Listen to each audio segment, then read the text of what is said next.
he's already got a vision in mind, and he's got a picture of what he's going to look like. Very rarely do you see. But see, I've seen photo shoots or what do you call storyboard. storyboard. Yeah, it's never there on my But time. I always suspect that because that's an ambition. What happens really? But when I ask that question, all that is fine. It's on paper. But how are you going to bring it? Bring it Said absolutely. we had, and they showed me your footage. So I kept quiet. I just became part of the project because usually people come with big diagrams and the films don't even get made. So my question was that. Then I straight away went into what am I going to look like? Yeah. So I told you the story. Yeah, we about- just heard the story. I came up with the third eye and he said, it's done. It was the first trial for me. I don't know how the trial went for you. The makeup trial and the prosthetics and everything. And I was saying, oh God, another prosthetic film I because I'd remember, already done two before this, and they're very painful. But the 3 hours that it used to take to put on the prosthetic, and then another hour and a half, 2 hours to take it off, it was all worth it. And now when we talk to people outside who don't know that, all of us that use prosthetics, it takes about 3 hours to put it on. And you have to just And be, then taking it off. not move, don't do anything, cooperate with the makeup artist. It's not a torture really, but a lot of people think it must be torturous. It is a torture, We know. Once you know that what the final result is going to be. It is a torture if the movie is not good enough. Yeah, I agree. But the movie is good enough, It's all worth it. it's not, because you're already imagining the applause. No, what I was saying, Kamal, was that the day I put on my makeup for the first day and went onto the set, I knew that this was worth it. The moment you sit on a scene, you see the set, you see what's happening, it's just, I knew it was all worth it. I think I remember we were doing puja and you finished your makeup and we were doing, I think we were just doing something and you just walked in like that with the whole thing. You were there and we were like, Pin drop silent stunned. just stunned, too good, sir.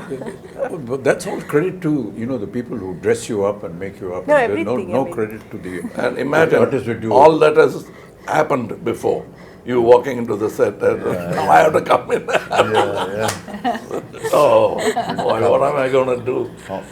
No, but they- But I they- got a call when you walked on to set. I remember Nagi calling me and just that first day of shoot with you, and Nagi called me and said, I just had to call and tell you that we shot our first day with Kamal sir. And I was like, I He missed never it. told but- me. I'll- He called me. I was in happy to hear Bombay, and it was a long break because obviously we were shooting in different schedules, and I hadn't heard from him in a while. And I see this missed call from Nagi. I was like, "What has happened?" I just called to tell you we shot our first day with Kamal sir, like a child. That's what made this film. yeah. That child. child. Child, yeah. We hope this child will also make it one day. So you were Prabhas, like, you've always been very quiet and simple and don't give many reactions on set. But but somebody of your stature who is now presently, I've always wondered how you feel or how you felt when Nagi came and said this to you.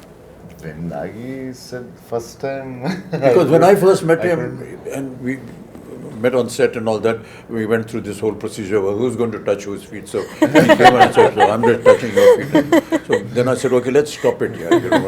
This whole business. And then in a very quiet, private moment, he said, sir, be prepared to break a few bones and this and that. I've been, this guy has made me break bones here, there, and I've been jumping here and there in Bahubali and so on and so forth. So I was wondering, how is it going to happen? But that's the detailing that I was talking about, your father. He's so simple, so down to earth. You can't believe he's there on set every Yes. day. He's the first person. And he's actually monitoring what the artist is being Yeah. asked to do. Hey, don't put this, don't make him do this because that's tough for him. But the way Nagi programmed everything, he said, sir, don't worry, we'll just use close-ups and we've got dupes, and we've got harnesses. And this- it is not about the number of cameras or number of crew. Exactly, yeah. It's the quietness of the set which I enjoyed most. I must. I remember the message. Because that's lacking in most sets. Yeah. The noise should be inside and in the theaters, not in the set. So everybody is talking in discipline, which I found that Mr. Nagi could speak in his volume and still be heard. Yeah. He mumbles, but he's still heard in the set because that's how quiet the set is.